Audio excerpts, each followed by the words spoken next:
Okay, so if you've been on social media at all recently, you've probably seen it. This viral trend of using rice water for your hair, promising it'll make it stronger and longer. It's everywhere. But what's the real story? Is this ancient beauty secret actually backed by science? Or is it just another internet myth? Well, we're about to find out. So the whole story really starts with the incredible Yawa woman from a village in China. Their hair is absolutely legendary. We're talking an average length of 6 feet. Not only that, but it's said to stay dark and healthy well into their 80s. And their secret? They say it's all down to one thing: bathing their hair in fermented rice water. I mean, that's an amazing story, right?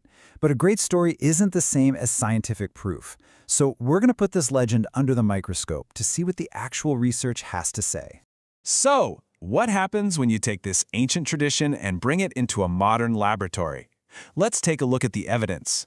To get some real answers, scientists set up a 30-day clinical trial.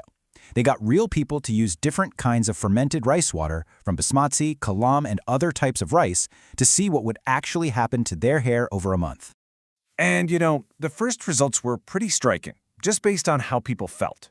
After just 30 days, a huge number of participants said their hair felt way smoother and a lot less rough.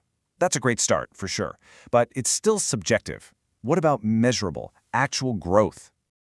And this is where the hard numbers come in. The scientists ran a statistical test, basically asking, was the hair growth we saw just a random accident? And for every single type of rice water they tested, the answer was a definite no. The growth was what they call statistically significant. This wasn't a coincidence. Something was really happening here. So, what was the secret ingredient driving these results? Well, when they looked closer, they found a clear connection. The rice water mixture that performed the best also had the most protein, 4.5 milligrams per milliliter to be exact.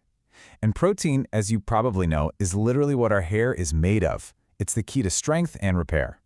So the science is looking pretty promising. If you're sitting there thinking you might want to give this a try, how do you actually make it? Let's get into the do-it-yourself guide. You've basically got 3 ways to go. Soaking is the fastest, just a quick 30-minute soak. Then there's boiling, where you just save that starchy water after you cook your rice. But the most powerful method, the one the Yao women use, is fermenting. You let the soaked rice water sit for up to 2 days. This fermentation process actually unlocks more nutrients and antioxidants, making it extra potent. Okay, but before you run off to your kitchen, there is a really important warning we have to talk about. Remember that key ingredient, protein? Well, it turns out it can also be the source of the problem. You can absolutely have too much of a good thing. The big risk here is something called protein overload. Instead of making your hair stronger, too much protein can build up on the outside of your hair. This actually blocks moisture from getting in, creating this rigid, brittle coating that makes your hair snap. It's the exact opposite of what you want. So how do you know if you're overdoing it? Well, your hair will tell you. Watch out for these red flags. If it starts to feel dry and straw-like, if it loses that natural bounce, or if it suddenly looks dull and gets tangled super easily. Those are all signs you need to take a break. So, how do you avoid all that drama? It's really simple. Moderation. To get all the good stuff without the bad, experts agree you should only be using a rice water rinse about once or twice a week, max. All right, so we've looked at the legend, the lab results, how to make it, and what to watch out for. Let's pull this all together and answer that one big question. Does rice water for your hair actually work? Let's break it down. Pros versus cons. On the pro side, we've got scientific data that says it can boost hair growth and make it feel better. Plus, it's all natural and super cheap to make at home. But on the con side, that risk of protein overload is very real and can cause major breakage.